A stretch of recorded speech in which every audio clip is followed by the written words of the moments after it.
Hello there, kia ora. You may recall Andrew Bidder, who a couple of weeks ago as a Hamilton City Councillor got himself into a bit of hot water when he made a submission to the Waipa District Council about proposed changes to Cambridge's transport plans, where he lives. He doesn't live in Hamilton where he represents people. His submission was very, very offensive, particularly to people in the disabled community, and it got a few people kind of worked up. Now, Andrew has a history of this kind of thing. He was actually on a couple of videos with Liz Gunn last year talking about how they're going to take over local governance and install people who are much more sympathetic to their particular way of seeing the world. He was also part of that sovereign citizen group, the Hamilton Residents and Ratepayers Association, who issued execution writs to other councillors while he sat in the audience and let them do that. So yes, stand-up guy. Anyway, he's currently under investigation for code of conduct breaches, a lot of them being around that particular feedback that he gave to Waipa District Council.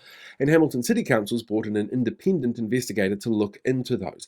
But Hamilton City Council Mayor and Waipa District Council Mayor Susan O'Regan and Paula Southgate, Paula for Hamilton, Susan for Waipa, have written to the Minister of Local Government and asked whether or not they could look into setting in an independent arbitration committee.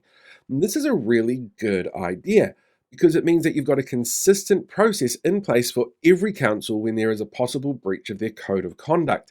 It means that the regulations are the same for everywhere in the country and the expectations are the same for every elected official in the country. It's such a good idea. It was actually one of the recommendations that went into the Future for Local Government report that Simeon decided to throw out earlier this week. He decided that the report was completely useless because it was set up under Labour, and Labour bad.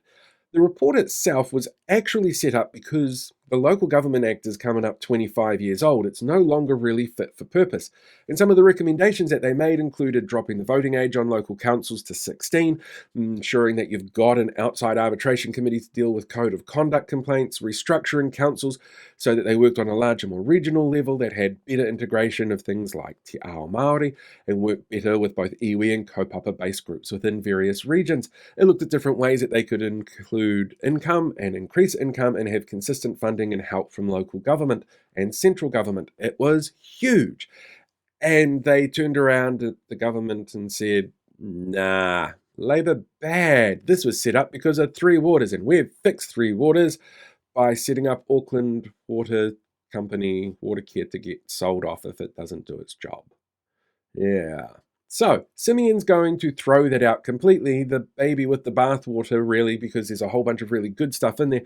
And while I can sort of understand that they were never going to allow 16-year-olds to go out and vote, the fact of the matter is something like an independent arbitration committee is a really good idea. And this report, because it had feedback from so many different organisations and councils and individuals like myself, I submitted to it.